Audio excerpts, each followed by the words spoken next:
నమస్తే. Welcome to our channel. మీ నాగేష్. ప్రస్తుతం మనం మాదాపూర్ సిద్దిక్ నగర్‌లో అయితే ఉన్నాము. అక్కడ 100 గజాల జాగాలో అయితే 5 అంతస్తుల బిల్డింగ్ అయితే కట్టడం జరిగింది. అయితే ఆ బిల్డింగ్ వచ్చేసి దాని పక్కన ఆ బిల్డింగ్ పక్కన వేరే బిల్డింగ్ కోసం గుంట అయితే తీయడం జరిగింది. గుంట తీసిన తర్వాత 5 అంతస్తుల బిల్డింగ్ ఏదైతే ఉందో అది క్రమక్రమంగా పక్కకు ఒరిగి పడిపోవడానికి అయితే వచ్చింది. అయితే ఇది గమనించిన స్థానికులైతే హుటాహుటిగా అక్కడ బిల్డింగ్‌లోంచి బయటకొచ్చారు. అండ్ అదేవిధంగా దాంట్లో రెంట్‌కుంటున్న వాళ్ళు పిల్లా పాపలతో కూడా మొత్తం కూడా అందరూ కలిసి ఒక్కటేసారిగా మధ్యరాత్రి బయటికి రావడం అయితే జరిగింది. అండ్ ఇప్పుడు ఆ బిల్డింగ్ అయితే అధికారులు మొత్తం కూడా ఆ బిల్డింగ్ పెద్ద పెద్ద భారీ బుల్డోజర్‌లతో ఆ బిల్డింగ్ మొత్తం కూడా పడగొట్టే ప్రయత్నం అయితే చేస్తా ఉన్నారు. ఇక్కడ ఎవరైతే బాధితులు ఎవరైతే ఉన్నారో వాళ్ళతో కూడా ఒకసారి ఏం జరిగింది, ఏ టైంకి ఏం జరిగింది అనేది తెలుసుకునే ప్రయత్నం అయితే చేద్దాం. సార్ ఇల్లు పక్కనే బునాది తీసిండు. ఆయన బునాది తీయడం వల్ల మా ఇల్లు తీసేసేయాలని గవర్నమెంట్ అన్నారు సార్. అయితే మేము అది తీయకపోతే చుట్టుపక్కల వాళ్ళకి అందరికి ఇబ్బంది అంటే సరే ఇబ్బంది అని చెప్పి మేము తీసేయడానికి ఒప్పుకున్నాం. మేము ఊర్లో పొలం అమ్ముకొని వచ్చి కట్టుకున్నాం సార్. అప్పు చేసి ఇల్లు కట్టుకున్నాం. మా బతుకు తెరువు మొత్తం దాని మీదనే. మా పిల్లలు చిన్న చిన్న పిల్లలు చదువుకైనా అప్పులు తీసుకొచ్చి కట్టుకున్నాం. మా బతుకు తెరువు మొత్తం దాని మీదనే సార్. మాకు ఏదో ఒకటి న్యాయం చేయాలి. చెప్పండి అమ్మా, మీకు ఆ బిల్డింగ్ పడిపోతుంది అని చెప్పేసి మీరు అంటే మీ ఫ్యామిలీ మొత్తం కూడా బయటకు వచ్చింది కదా? అరుస్తుంటే మేము బయటికి వచ్చాం. ఎవరు పడిపోయారు అంటే బయటికి వస్తే ఏంది ఇక్కడ అంత మంది జమ అయ్యారు. పబ్లిక్ అంతా జమ అయితే ఏమైందని చూస్తే బిల్డింగ్ పడిపోతుంది అని అంటే పోలీసు వాళ్ళకి ఎవరో కాల్ చేసి చెప్పి పిలిపిస్తే మీరు లోపల ఉండొద్దామంటే మేము పొద్దున వరకు బయటనే ఉన్నాం. ఇప్పుడు కూడా బయటనే ఉన్నాం. పక్క బిల్డింగ్ కూడా ఎఫెక్ట్ అయింది. ఏ టైంకి మీరు ఇంట్లోకి వెళ్ళి బయటకు వచ్చారమ్మా? 7 గంటలకు వచ్చాం. అంటే పిల్లలతో సహా అందరు కలిసి 7 గంటల నుంచి రోడ్డు మీద ఉన్నారు. మొత్తం ఖాళీ చేసి ఇక్కడ వచ్చాం. చుట్టుపక్కల బిల్డింగ్లు అన్ని ఖాళీ చేసి ఇక్కడ వచ్చి కూర్చున్నాం మేము. నిన్న నుండి 7 గంటల నుండి. అంటే తిండి తిప్పలు ఏం లేకుండా ఇక్కడ బయట నుండి హోటల్ దొరుకుతుంది తింటున్నాము. రాత్రి అయితే ఏం లేదు. ఇప్పుడే నాష్టా తెప్పించుకొని తిన్నాం. అంటే మీకు ఆ బిల్డింగ్ ముందా అంటే ఒరిగిపోయిన సైడ్ ఒరిగిపోయిన సైడే ఇదే పక్కకు హాస్టల్ ఉంది. దాని పక్కన మా బిల్డింగ్ ఇది. అంటే హాస్టల్ పైన బిల్డింగ్ పడ్డది అనుకో మా బిల్డింగ్ ఎఫెక్ట్ అవుతుందని పోలీస్ వాళ్ళు ఏం చేశారు, బయట వచ్చి కూర్చోండమ్మా మళ్ళీ ఏమైనా అయితే ప్రాబ్లం అవుతుందని బయట కూర్చోమంటే బయట కూర్చో. అంటే అంత భారీ భవనం ఒకటేసారి పడుంటే ఇప్పుడు మీ బిల్డింగ్ కన్నా ఇంకా చిన్నగా ఉన్నాయి కూడా, రేకులు ఉన్న ఇల్లులు కూడా ఉన్నాయి చుట్టుపక్కల. పోతాయని బయట ఏమైనా ప్రమాదం జరుగుతుందని ఖాళీ చేయించారు. ఇక్కడ కూర్చున్నాం. నష్టపోయింది సార్. దగ్గర అన్ని బిల్డింగ్లే ఉన్నాయి. దగ్గర అందరూ పెద్ద పెద్ద ఫ్యామిలీస్ ఉన్నాయి. అందరికి నష్టమే జరుగుతుంది. గ్యాప్ కూడా పెద్దగా లేదు కదా. చుట్టుపక్కల దగ్గర బిల్డింగ్లు ఉన్నాయి. అందరికి నష్టమే జరుగుతుండే, ప్రాణాలు పోతుండే. ఈ సిద్దిక్ నగర్, అంజయ్ నగర్ లో హాస్టల్లకు పర్మిషన్ ఇవ్వద్దు గవర్నమెంట్. పబ్లిక్ కి హెల్ప్ చేసిన వాళ్ళు అవుతారు ప్రభుత్వం. హాస్టల్లకు ఇవ్వద్దు. ఇంత 50 గజాలలో ఇంత పెద్దగా బిల్డింగ్లు లేవట్టడానికి పర్మిషన్ ఇవ్వద్దు. చాలా ఉన్నాయి అట్లా 50 గజాలలో 5 ఫ్లోర్లు 4 ఫ్లోర్లు ఇట్లా కట్టింది. మరి 100 గజాలలో ఎన్ని ఫ్లోర్లు కట్టాలి? అంతకే పర్మిషన్ ఇవ్వాలి కదా. రెంట్లకు ఆశపడుతున్నారు, ఇస్తున్నారు. మా లాంటి వాళ్ళు మేమేమో చేసిన జీతం రెంట్కే కడుతున్నాము. చేసిన జీతం మీరు కూడా రెంట్కే ఉంటున్నారు? రెంట్కే ఉంటున్నాం మేము. మాకు రెంట్కే ఉన్నారండి. ఎవరికి సొంత ఇల్లు లేవు. అందరు రెంట్కి వచ్చి బతికేటోళ్ళమే. మేము ఆడ కష్టం చేయాలి, వీళ్ళకి ఇవ్వాలి. ఒక్కొక్క రూము 15,000 20,000 ఇట్లా ఉన్నాయి ఇక్కడ రెంట్. ఎవరో వచ్చి బతకడం వల్ల మాకు అట్లున్నది. ఈ రేట్లు అట్లున్నాయి ఇక్కడ మాకు. ఇప్పుడు పక్కనున్న అంటే వేరే స్థలం అంటే వేరే బిల్డింగ్ లేపడానికి గుంట తవ్వారని చెప్పారు కదా. అయితే అసలు ఆ తవ్వి ఎన్ని రోజులు అయిందంటారు? ఎక్కువ రోజులు ఏం కాలేదు. మొన్ననే తవ్విరా అది. అయితే దానికి ఆ ఎఫెక్ట్ పడడం వల్ల ఇంత ప్రాబ్లం అయింది. ముందే చూసుకుని ఇంత ప్రాబ్లం కూడా కాకపోతుండే. వాళ్ళకి నష్టం కాకపోతుండే, ఎవరికి నష్టం కాకపోతుండే. ఒక్క బిల్డింగ్ అయింది. ఒకవేళ వర్షం వచ్చి ఉంటే అది నానిపోయి పడిపోతుండే. అప్పుడు మేమందరం చచ్చిపోయే వాళ్ళము. చుట్టుపక్కల ఉన్న వాళ్ళు కూడా పోయేవాళ్ళు. అప్పుడు ఏం చేస్తుండే పబ్లిక్ ఇట్లా అయినాక ప్రభుత్వం ఏం చేస్తుండే? ఇప్పుడు ఇక్కడ ఇట్లా జరుగుతుంది ఎందుకు అని ప్రభుత్వం వచ్చి ఈ బిల్డింగ్ లేంది కట్టడం, ఈ హాస్టల్ ఏంది, ఈ గల్లీలలో పర్మిషన్ ఇవ్వడం ఏంది హాస్టల్లకి? ఇవి రెంట్ల కాసపడే కదా పబ్లిక్ ఇట్లా కడుతున్నారు. అప్పు చేసి మరీ కట్టారు వాళ్ళు. ఇప్పుడు ఏముంది, వాళ్ళకి నష్టమే. ఉన్న వాళ్ళు కట్టినా వాళ్ళది పోయినా ఏం బాధ లేదు. కానీ ఇప్పుడు వాళ్ళు కూడా గరీబోలే పాపం.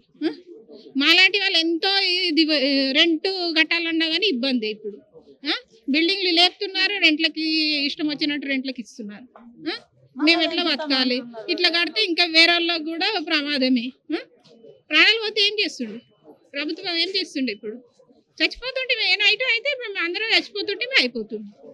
4-5 బిల్డింగ్లు పైన ఎఫెక్ట్ అవుతుండే మొత్తం. ఈ విషయం గురించి మీరు ప్రభుత్వానికి ఏం చెప్తారు? ఇక్కడ ప్రభుత్వం పట్టించుకొని సిద్ధినగర్, అంజీనగర్లో పట్టించుకొని ఈ హాస్టల్ ఏంది, ఈ గల్లీలలో హాస్టల్ కట్టడం ఏంది ఆపేయాలి. మళ్ళీ ఈ ఇంత హైట్ బిల్డింగ్లు లేవట్టదు 50 గజాలలో. మనకు కొంచెం రెంట్ తగ్గుతుంది. మేము కష్టపడ్డది కూడా మాకు 4 పైసలు మిగులుతాయి. మేము ఒక నెల రెంట్ కట్టి ఒక నెల రెంట్ కట్టలేని పరిస్థితి. ఒక్కొక్క ఓనర్ మంచిగా ఉంటారు. ఇప్పుడు మా ఓనర్ మంచిగా అర్థం చేసుకొని ఉంటారు. ఇప్పుడు అందరు అట్లా కాదు కదా. ఇప్పుడు మేము ఖాళీ చేసి ఇల్లు చూడాలన్నగా మాకు ఇల్లు దొరకదు ఈ సిద్ధినగర్లో. మేము ఎక్కడ వెళ్ళాలి? రౌండ్ వేసిరండి, మీకు ఆ రౌండ్ వేయగానే మీకే అర్థమైపోతుంది. అంటే ఒకటి కూడా టూలెట్ ఉండదు. అసలు టూలెట్ ఉన్నా 15,000, 20,000, 30,000. ఇవి మన సొంతిల్లు అయిపోయినట్టు మన మీద బతకనింకలు వచ్చినట్టు లేదు. ఈడ వాళ్ళని బతకని చేయనింకలు వచ్చినట్టు మేము ఈడ వచ్చి వాళ్ళని చేస్తున్నట్టు బతికిస్తున్నందుకు వచ్చి చేస్తున్నట్టు అయిపోయింది అసలు ఈడ. ఇప్పుడు మీరుండే ఇంటికి రెంట్ ఎంత కడుతున్నారు? మేము 12,000. 12,000 రెంట్ కట్టు. మా ఓనరే తక్కువ తీసుకుంటున్నారు. అది ఈ మధ్య అందరు చెప్పడం వల్ల పెంచారు కానీ మా ఓనరే తక్కువ తీసుకుంటున్నారు. ఇంకా ఏ ఓనర్లు తక్కువ తీసుకోరు. ఒక్క రూమ్ కి సింగిల్ రూమ్ కి 13,000, 12,000 కరెక్ట్. ఒక్క చిన్న రూమ్ కి, ఒకటే సింగిల్ రూమ్ కి అంత రెంట్లు మేము కట్టలేము. మేము ఏడు ఉండాలి.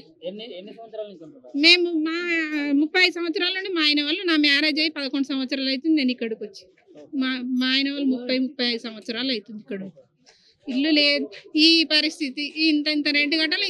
మేము అప్పులే అవుతున్నాయి కానీ ఇంకేం ఈ రెంట్లు తిరిగి 10 సంవత్సరాల్లోనే ఇట్లా అక్రమంగా బిల్డింగ్లు కానీ ఈ మధ్య అయ్యింది.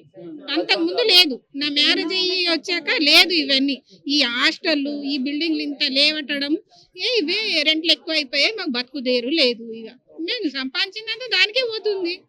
ఇప్పుడు ఇది జరిగింది. అందుకు మంచిగా అనుకోవాలి. ఎందుకంటే ప్రభుత్వం కన్నా తెలుస్తుంది. ఇప్పుడైనా తెలుసుకొని ప్రజలకు ఏదైనా న్యాయం చేయాలి. ఈ బిల్డింగ్ అయింది, ఇంకో బిల్డింగ్ కావచ్చు, అక్కడ ఇంకో బిల్డింగ్ కావచ్చు. ఇప్పుడు అన్ని 7 రేకుల రూములు ఉన్నాయి, 7 ఫ్లోర్ బిల్డింగ్ ఉంది. మీరే చూడండి సిద్ధినగర్, అంజనగర్ మొత్తం చూసి. అందరూ అప్పులు తెచ్చి కట్టిన వాళ్ళు, ఉన్న వాళ్ళు ఇంట్రెస్ట్ ఇచ్చి కట్టిన వాళ్ళు. ఇప్పుడు గరీబులు ఎట్లా బతకాల? అంటే ఇప్పుడు అంటే పర్మిషన్ మించి కట్టినటువంటి ఎవరైతే ఉన్నారో వాళ్ళు రాజకీయ బలం చూసుకొని ఇట్లా అంటే అట్లా ఉన్నారు. బాగా పైసా డబ్బు ఉన్న వాళ్ళు, రాజకీయం పలుకుబడి ఉన్న వాళ్ళు అట్లా చూసుకొని వాళ్ళు కట్టుకుంటున్నారు. గరీబులే కదా బలి అయ్యారు. గరీబులే బలి అవుతున్నారు. ఇప్పుడు మాలాంటి వాళ్ళే మేము కష్టం చేసుకొని మేము రెంట్లు కట్టాలి. మాకు దేవులాడదామన్నా ఇల్లు దొరకదు. ఇప్పుడు ఖాళీ చేయంటే మేము దేవులాడదామన్నా ఇల్లు దొరకదు సిద్ధినగర్, అంజీనగర్లో.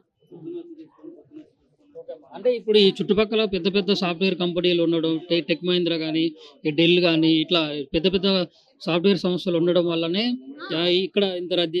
ఆ సాఫ్ట్వేర్ కంపెనీలు ఉండడం వల్లనే ఈ రెంట్లు, ఈ హాస్టల్స్, ఈ బిల్డింగ్లు లేవట్టి రెంట్లకు ఎక్కువ రెంట్లు వస్తాయి. సాఫ్ట్వేర్ వాళ్ళు కడతారు. వాళ్ళు ఎంతైనా కడతారు. మేము ఇళ్ళలో పని చేసుకున్న వాళ్ళు మేము ఏం కడతాం చెప్పండి? మాలాంటి వాళ్ళు ఎక్కడో పోయి ఉండి ఎక్కడ తక్కువ ఉంటే అక్కడ పోయి ఉండాల్సి వస్తుంది. మళ్ళీ అంత దూరం నుంచి మేము బస్సులో ట్రావెల్ చేసి పోవాలి అంటే మాకు కూడా రిస్కే. ఇక్కడ ఉన్న వాళ్ళు అక్కడ పోయి అడ్జస్ట్ కాలేం కదా. మేము ఎట్లా ఇక్కడ ఉన్న వాళ్ళు ఎక్కడ వెళ్ళిపోవాలి? ప్రభుత్వం ఏదైనా మాకు న్యాయం చేసి ఇక్కడ అన్ని పట్టించుకొని ఈ బిల్డింగ్ లేంది, ఈ హాస్టల్ లేంది, ఈ గల్లీలలో హాస్టల్ ఎవరు పర్మిషన్ ఇచ్చారు? మెయిన్ రోడ్కి హాస్టల్ ఉంటాయి. ఈ గల్లీలలో, ఈ సన్న గల్లీలలో హాస్టల్ కి పర్మిషన్ ఉంటుందా? ఎట్లా పర్మిషన్ ఇస్తున్నారు ప్రభుత్వం? ఎవరైనా వచ్చి చూస్తున్నారు ఇక్కడ? మరి గతంలో ఈ విషయం గురించి మీకు ఇక్కడ స్థానిక కార్పొరేటర్ దృష్టికి కానీ లేకుంటే పట్టించుకోలేదు సార్. ఎవరు అడగలేరు. ఈ హాస్టల్ ఎవరు అడగలేరు. ఈ హాస్టల్ ఏందని ఎవరన్నా అడిగుంటే ఇంత మటుకు రాకపోతుండే. ఇంత రెంట్లు, ఇంత పెద్ద బిల్డింగ్ ఎట్లా కడుతున్నారు మీరు అని వాళ్ళు అడిగింటే ఇలాంటి రాకపోతుండే కదా. సరే ఇది ఎవరికి ఏం కాలేదు కాబట్టి మంచిగానే. ఇప్పుడు ఎవరికన్నా అయ్యి ఉంటే మేము పడుకున్నాక జరిగి ఉంటే ఇంకో 2 గంటలు అయ్యాక అందరు పండుకుంటుండే. అప్పుడు ఎంతమంది నష్టపోతుండే, ఎంతమంది ప్రాణాలు పోతుండే. ఇప్పుడు ఈ ఒక్క బిల్డింగ్ తోడు అయ్యింది. ఇంకా రేపు ఇంకో బిల్డింగ్లు కావచ్చు. ఇప్పుడు హాస్టల్ అయినా 1-2 నెలలు లేపేస్తారు. మళ్ళీ అది కోల్పోవచ్చు. అప్పుడు వేరే వాళ్ళకి ఏమైతుంది? ఇప్పుడు బిల్డింగ్ ఒరిగినటువంటి బిల్డింగ్ లో సుమారు ఎంతమంది ఉండొచ్చు? అంటే ఎన్ని ఫ్యామిలీలు ఉండొచ్చు? అందులో ఒక ఫ్లోర్ కి 2 రూమ్లు ఉన్నాయి, 5 ఫ్లోర్లు ఉన్నాయి అందులో సార్. అంటే సుమారు ఒక 30-40 మంది అయితే ఉండొచ్చు. ఉండొచ్చు. అంటే అది ఒరిగింది, ఒకవేళ ప్రమాదవశాత్తు పడిపోయి ఉంటే మాత్రం పగిలింది కూడా, ఒరిగింది, పగిలింది కూడా, చీరకపోయింది మొత్తం పగిలింది. అది పగులుతుంటేనే అందులో నుంచి ఒక అతను 3వ ఫ్లోర్ నుంచి దుంకినందుకు ఆయన చెయ్యి కాలు ఫ్రాక్చర్ అయిందంట పైనుంచి దుంకినందుకు. అది గమనించి దూకేది. ఆ, గమనించి దుంకుతూనే అందరికి తెలిసింది ఎవరో పడిపోయారు అంటే చుట్టుపక్కల ఉన్న వాళ్ళు హాస్టల్ వాళ్ళు వీళ్ళు అరిస్తే బయటకు వచ్చాము. ఏమో గొడవ అవుతుంది అనుకున్నారు, అసలు మాకు తెలియకపోతుండే. మేము లోపలే ఉంటుంటే ఇక మా పని మేము తీసుకుంటే ఇవన్నీ జరిగిపోతుంది.